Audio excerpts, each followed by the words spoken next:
Assalamualaikum warahmatullahi wabarakatuh. Halo semuanya, perkenalkan nama saya Sabrina Zahra, NPM 23312235 dari kelas Informatika 23FX. Nah, di sini saya akan membahas materi analisis dan strategi algoritma tentang branch and bound. Langsung saja kita masuk ke materinya. Nah, apa sih branch and bound itu? Nah, branch and bound adalah metode algoritma yang digunakan untuk menyelesaikan masalah optimasi, terutama masalah kombinatorial. Nah, metode ini berfungsi untuk mencari solusi optimal dengan cara membagi masalah menjadi submasalah yang lebih kecil atau disebutnya branching, dan mengevaluasi solusi dari submasalah tersebut dengan menggunakan batasan atau bounding. Nah, dengan cara ini branch and bound dapat mengurangi jumlah solusi yang perlu dievaluasi sehingga meningkatkan efisiensi pencarian solusi.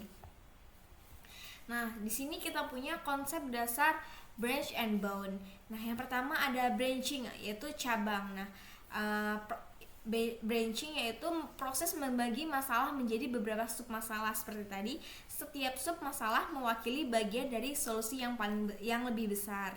Nah, yang kedua kita punya bounding atau batas, yaitu menentukan batas atar, upper bound, dan batas bawah, lower bound dari solusi potensial.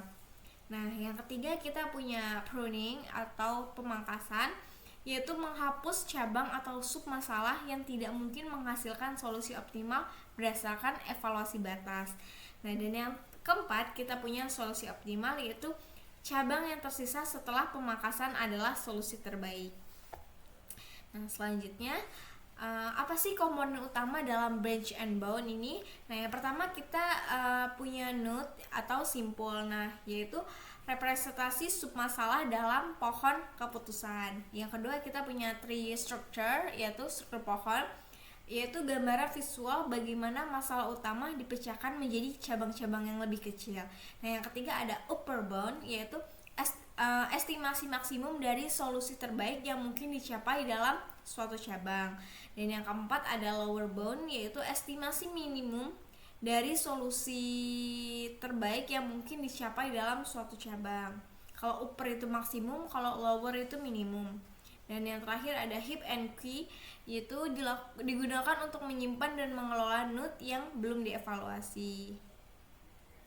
Nah, selanjutnya ada langkah-langkah awal dalam branch and bound. Nah, yang pertama ada inisialisasi. Inisialisasi adalah tentukan solusi awal dan batasan awal. Nah, ini bisa berupa solusi yang dihasilkan dari metode heuristik atau solusi yang lebih sederhana. Yang kedua ada branching, yaitu bagi masalah menjadi submasalah nih. Nah, setiap submasalah akan dievaluasi untuk menentukan solusi yang lebih baik. Nah, yang ketiga ada bounding, yaitu hitung batasan untuk setiap submasalah. Nah, ini melibatkan perhitungan nilai maksimum atau minimum yang mungkin dicapai dari submasalah tersebut. Nah, yang keempat ada pruning, yaitu hapus submasalah yang tidak menjanjikan berdasarkan batasan yang telah dihitung.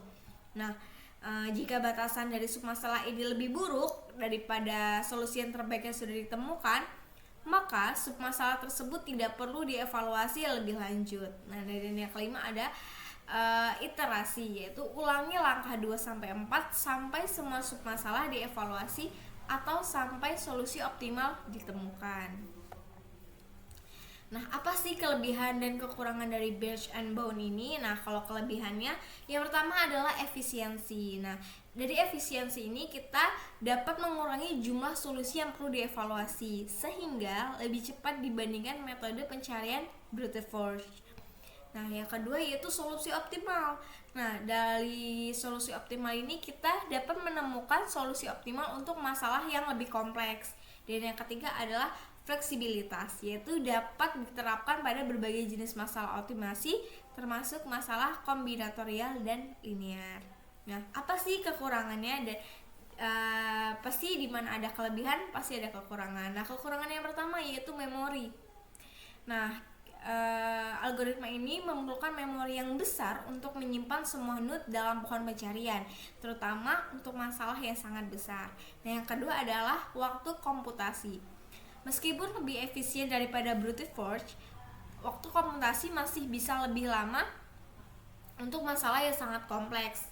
Nah, yang ketiga adalah implementasi. Nah, ini memerlukan pemahaman yang baik tentang batasan dan cara berbagi masalah yang bisa menjadi rumit. Nah, jadi kesimpulan dari Branch and Bow adalah metode efektif untuk menyelesaikan masalah optimasi dengan cara sistematis. Nah, dengan menggunakan teknik branching, bounding, dan pruning, algoritma ini dapat menemukan solusi optimal dengan efisiensi yang lebih baik dibandingkan metode pencarian tradisional. Nah, meskipun memiliki kelebihan seperti efisiensi dan fleksibilitas, metode ini juga memiliki kekurangan, terutama dalam hal penggunaan memori dan waktu komputasi. Oleh karena itu, pemilihan metode ini harus disesuaikan dengan karakteristik masalah yang dihadapi. Baiklah, cukup sekian presentasi dari saya. Kurang lebihnya saya mohon maaf. Saya akhiri. Wassalamualaikum warahmatullahi wabarakatuh.